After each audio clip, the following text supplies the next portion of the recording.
You never forget the moment your family quietly decides you're too much to love. 3 days before Christmas, 2021, Newark, New Jersey was wrapped in a sheet of sleet, and I had just stepped into my one-bedroom apartment above the old bakery on Franklin Street. My coat was soaked, my scrubs clung to my skin, and my fingers ached from the cold. I hadn't even put my bag down when my phone buzzed. Ethan, my baby brother. 5 years younger and always full of charm, always floating through life like someone else would catch the tab. I answered with a tired but automatic smile. "Hey, E." There was a pause. Then his voice, cautious. "Hey, Ray. Just wanted to give you a heads up. Sienna's coming to Christmas this year." My heart stuttered a bit. "Okay, and?" "She's really sensitive to energy and stuff. You know, she practices crystal therapy, chakra balancing, all that. And, well, she says your work in hospice care, it's kind of heavy for her." I blinked. The silence in my apartment thickened. He kept going, fast now, like ripping off a Band-Aid. "So, this year, maybe it's best you don't come. Just to keep the vibe light, you know? Nothing personal." Nothing personal. The words echoed through me like a slap that didn't sting, just left a mark. I stood there staring at my half-decorated Christmas tree, the one I bought secondhand from a yard sale. It blinked at me like it didn't know what to say either. I wanted to scream, or laugh, or ask him if he was serious, but all I said was, "Got it." I ended the call before he could fumble out more excuses, before he could finish erasing me from the holiday without even realizing he'd done it. And that's when the real silence began. It wasn't just exclusion, it was execution, done with a smile and wrapped in silk. The call came less than 10 minutes after Ethan hung up. "Mom" flashed on the screen. I didn't want to answer, but some old reflex in me, a leftover from years of trying to be the good daughter, won out. I picked up. Her voice was sweet, dipped in honey like always. The kind of voice that could sugarcoat poison and serve it with tea. "Hi, sweetheart. Just wanted to chat real quick." My spine stiffened. She didn't ask how I was. She didn't ask about work. She just launched into it, calm, collected, like she was reading from a script. "You know how sensitive Sienna is, and we really want this Christmas to be peaceful. No drama, no tension. So, if you decide to come, well, we might not open the door." No apologies, no hesitation, just a polite surgical incision. It didn't even feel like rejection. It felt like a quiet execution. They weren't punishing me. They were erasing me, and doing it with manners. I stood in my tiny kitchen, phone pressed to my ear, staring at the pine green scarf I had folded to match Mom's favorite color. A small suitcase stood by the door. The gifts I'd wrapped with care now looked like artifacts from a world that had never included me to begin with. I didn't shout. I didn't beg. I didn't even cry. All I said was, "I understand." Then I hung up. And in that silence, something inside me shifted. Quietly, but permanently. Sometimes, the loudest revolution starts with a mouse click. I didn't throw anything. Didn't scream into the walls.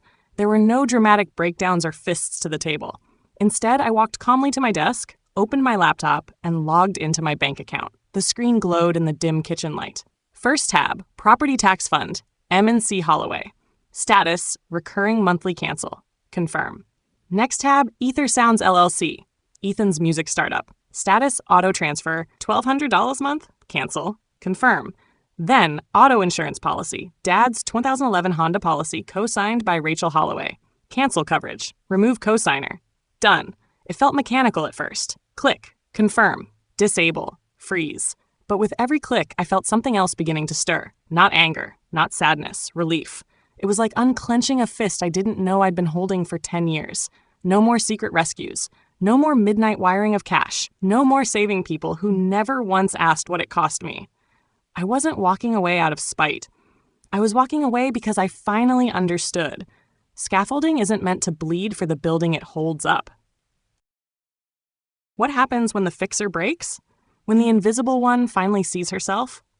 I used to think being reliable made me valuable, that if I held the family together through sheer consistency, showing up, solving things, cleaning up messes, maybe one day I'd be seen. Not just as a backup plan, not just as the strong one, but as Rachel. But that was a lie dressed up as purpose. I wasn't loved, I was used. Lovingly, maybe, blindly, definitely. I was the scaffolding, never the center, never the celebration. I was the structure they leaned on, as if I didn't have weight of my own. You know what's brutal? When you realize the only time people call you is when something's broken. The roof is leaking? Rachel knows a contractor. Car broke down? Rachel's name is on the policy. Emotional crisis at midnight? Rachel's a doctor. She can handle it. But birthdays? They forgot. Med school graduation? Skipped. That time I got published in the Journal of Palliative Medicine? Barely a text. I kept thinking, maybe next time they'll notice. Maybe next time I'll be enough. But there was never a next time. There was just more. Silence. And in that silence, I finally heard the truth. I was never celebrated, only tolerated, until I wasn't. There's a special kind of loneliness that comes from being the one who always earns love, while watching someone else receive it for free. It always started with how they introduced us. This is Rachel, our responsible one. She's in med school. And this is Ethan, our little miracle. Same air, same dinner table, but two entirely different narratives. Ethan forgot birthdays, broke windows, skipped rent, and still got cake and applause. I brought home straight A's, stayed late at clinics, helped pay the heating bill, and got a reminder not to overdo it. Once, I dropped a casserole dish in the kitchen. The handle slipped. Mom sighed, "Rachel, you need to be more careful." A week later, Ethan tagged the garage wall with spray paint. Abstract shapes, no meaning. They called it expressive. Dad even took a picture of it. When I got into med school, I brought the acceptance letter home like a trophy. Mom glanced at it and said, "Just don't lose yourself in it." Then she went back to chopping celery. But when Ethan launched his podcast about healing through sound bowls, they threw a dinner party. Candles, wine, a framed photo of him holding a crystal sat on the mantle for months. All I ever wanted was to be seen the way they saw him. But I wasn't born the miracle. I was the blueprint, the test run, the one who proved they could survive being parents. The moment you stop begging for a seat at the table is the moment you realize you never needed their table to begin with. I'd spent years being the silent fixer. I paid the roof repair when the snow collapsed it. I paid the physical therapist when Mom's hip flared up and insurance lapsed. When Ethan overdrew his account again, I covered rent. No one asked, no one thanked me, and I never made them feel like they had to. Because that's what I thought love was. Quiet, sacrificial, transactional. I believed that being steady made me necessary, that if I just kept showing up, with casseroles, with calm, with cash, I'd eventually earn my place. But this time, being told not to come for Christmas, it didn't hurt the same way. It clicked. Scaffolding isn't meant to bleed for the house it holds up. It's meant to hold temporarily, not forever, not endlessly, not until it collapses under a weight no one else acknowledges. So I let go. I didn't text, didn't argue. I canceled the payments, yes, but more than that, I canceled the belief that love had to be bought. And for the first time, the silence felt sacred, not lonely, free. Sometimes the loneliest holiday becomes the first one that feels like yours. Christmas morning came soft and slow. No wrapping paper rustling, no clatter of silverware, no buzzing group chats filled with emojis and half-hearted Merry Christmas texts. Just quiet. I sat by the window wrapped in my thickest blanket, the one that still smelled faintly of rosemary and drier sheets. A mug of cinnamon apple tea warmed my hands. Outside, snow clung to the branches like frosting no one asked for. There was no tree in my apartment this year, no playlist humming in the background to fill the silence.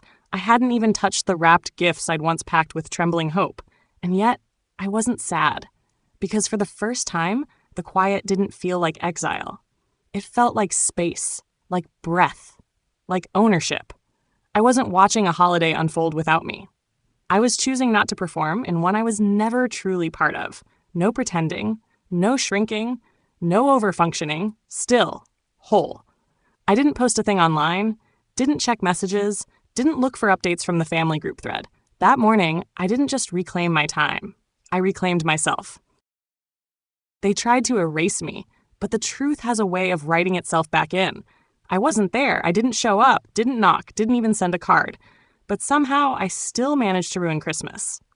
At least, that's what the family started whispering the next day. It began with a text from Aunt Lillian. "Can you please call? There's been fallout." And then the story unraveled. Apparently, sometime after dinner, Sienna wandered into the living room, wine glass in hand, admiring the family photos on the mantel. She paused in front of a faded snapshot. Birthday party, maybe 2004. Me, mid-laugh, oversized sweater, 11 or 12 years old. "That's Rachel, right?" she asked. "Dr. Holloway? She's the one who stayed with my neighbor when no one else would. Saved her life." The room went still. Ethan turned pale. My mother's smile froze. No one answered immediately. Then Sienna said, softly but loud enough to slice through the tension, "Wait, that Rachel? The one you barely talk about?" Whatever excuse they gave, whatever lie they tried to dress up in politeness, it didn't land. By the next morning, Sienna had packed her things and left. That afternoon, she posted. Nothing dramatic. Just a few pointed lines. Families don't always use words to erase people. Sometimes silence is the scalpel. Sometimes the biggest lie is the smile around the dinner table. And just like that, the house of cards began to shake. When they said, "Let's talk," what they really meant was, "Let's protect what matters to us, and it's not you." The email came Christmas night. Subject line, "Let's reset things." Tone, polished, corporate, almost sterile. It was signed by all three, Mom, Dad, Ethan, like they were co-founders of a PR firm instead of the people who had told me not to come home. They used words like miscommunication, emotions running high, importance of family, but buried halfway down, right between the lines about holiday stress and missing your presence, was the real request. Could you perhaps reach out to Sienna and help clear up the misunderstanding? Ethan's career is at a delicate place right now. There it was. Not "we're sorry," not "we were wrong," just a polite panic masked as reconciliation. They didn't miss me. They missed the version of me that made their lives easier. The fixer, the buffer, the one who could clean up the mess again. And this time, the mess was public. I didn't reply. I didn't even flinch, because I finally saw it for what it was, a request for damage control, not reconciliation. When control fails, they call you crazy. But this time, someone was finally watching. The call came 2 days after the email. It wasn't Ethan, not Mom. It was David Reynolds, the hospital's chief administrator, a calm, professional voice I'd only heard once before at a charity gala. "Rachel," he said gently, "this is a little awkward." I held my breath. "I got a call," he continued, "from your father." There was a pause, as if he wasn't sure whether to keep going. He expressed concern and said you might be under stress, that your recent behavior seemed unstable, that maybe you need a break. I closed my eyes. There it was. The final card they always play when power slips from their hands. Make her seem unwell, paint her as fragile, question her sanity. But David didn't sound convinced. He took a breath and said, "I just wanted to check in because, frankly, it didn't sit right with me. Your record here is spotless. Your colleagues admire you. If anything, you're probably the most grounded person we have." I almost laughed, not out of humor, but out of sheer, exhausted relief. Someone saw through it. Finally, he ended the call with kindness, not suspicion. And for the first time in my life, when someone tried to weaponize concern against me, it backfired. When you stop defending yourself, the lies start unraveling all on their own. It started small. A few vague texts from distant cousins. A check-in from an aunt I hadn't spoken to since Ethan's first gallery show. "Hey, love, just heard you've been going through it. If you ever need a yoga retreat, I've got a discount code." Right? Not a single word about what actually happened. No mention of Sienna. No mention of Christmas. Just a subtle campaign of concern. Dripping in passive judgment, they painted me as overwhelmed. Isolating herself. Too intense lately. All said with the gentle tone of people pretending to care. I knew the game. If they couldn't control the narrative, they'd rewrite it. Quietly, through whispers, through phrasing that made me the problem without ever having to say it out loud. But I didn't respond. Not once. Because here's the thing they never expected. Silence has a weight of its own. And mine? It was loud enough to shake the walls of their illusion. They came expecting the old me, the one who bent, broke, and bled. But she doesn't live here anymore. The knock came just past 9 a.m. I was charting patient notes at my desk, the radiator humming like a steady heartbeat beside me when I heard it. Soft, hesitant, like regret wrapped in wool gloves. I didn't move at first, but curiosity, or maybe closure, pulled me to the door. I looked through the peephole. There they were. Mom, Dad, Ethan, bundled in coats. Faces stiff from cold or discomfort, holding coffee cups and brittle smiles like peace offerings. I opened the door just a crack. Let the January air rush in, sharp and clean and honest. Mom spoke first, her voice practiced, dipped in something meant to sound maternal. We just want to talk. I didn't move, didn't smile, because I saw it now so clearly. They hadn't come for me. They came for the version of me who still believed love had to be earned. The one who folded herself small to fit inside the spaces they offered. But that girl, she was gone. I gave them one word, calm, final, immovable. No. And then I closed the door, not in anger, in peace. Peace doesn't come when people change. It comes when you stop shrinking to make them comfortable. Back at my desk, I wrapped my fingers around the mug of tea I'd forgotten hours ago. It was cold now, bitter, but strangely satisfying. Outside the door, I could hear their voices, first pleading, then sharp, then fading. I didn't move, didn't flinch, didn't reach for the door, because for the first time, I wasn't reacting. I was choosing. And what I chose was me, not the fixer. Not the good daughter, not the silent support beam everyone leaned on, just Rachel. As I am, not as they need me to be. Forgiveness didn't mean flinging the door wide open. It meant holding the line with steady hands. It meant understanding that love, real love, doesn't demand that you bleed to earn it. I sat back in my chair and felt it settle in my chest. Not revenge, not righteousness, just something deeper, something still. Freedom. Sometimes the recognition that heals you doesn't come from the people you gave everything to, but from someone you barely knew, who truly saw you. The envelope was thick, cream-colored, and handwritten. No return address. Just my name. I opened it slowly, carefully, like it might fall apart in my hands. Inside, a single page. The ink slightly smudged at the corners. But the words were clear. It was from Sienna. She wrote about her grandmother. How no one at the facility remembered her name anymore. How the nurses rushed through check-ins. How the world had quietly begun to forget her. Until I showed up. You didn't just care for her, Rachel. You looked at her like she still mattered. Like she was still whole. You treated her like a person, a woman, not a burden. She ended the letter with a line I will never forget. You didn't just help her live. You reminded her she was still alive. I sat at my desk, hands trembling. Not because I was sad, but because for once, someone had seen the thing I'd poured my soul into and called it sacred. They said, "We miss you," but what they meant was, "We miss your silence." The emails kept coming, polished, polite, punctuated with just enough warmth to sound sincere.